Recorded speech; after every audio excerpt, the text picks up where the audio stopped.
Welcome to Activity 5, validate the markup of the language document against the requirements. So that's obviously the performance criteria we're covering. We're looking at validating the document in terms of our performance evidence. We're possibly looking at explaining web accessibility in terms of our knowledge evidence. And we're looking at the foundation skills as well.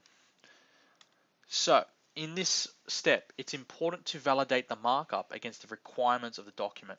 This is so that you can determine if what you have built is exactly what the client requires. This process involves examining the client brief and checking that all requirements that the client has stated are covered by the markup that you have created. It also involves a testing procedure to ensure that all the links and media function as expected. This is generally a formal procedure, producing a document with accompanying evidence for the client to see that testing was carried out.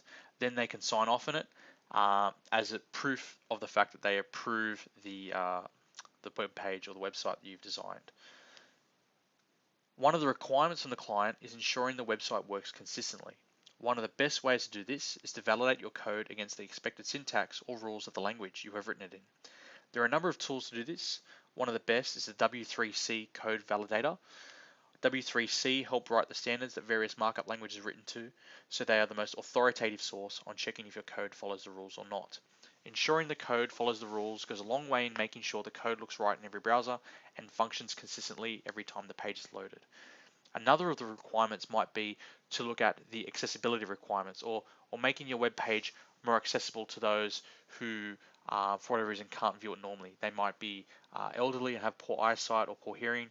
They might have a disability that prevents them from accessing the website in a normal way, such as a vision impairment. By using the accessibility guidelines through W3C as well, you're able to better code your web page to make it accessible to as wide a community as possible.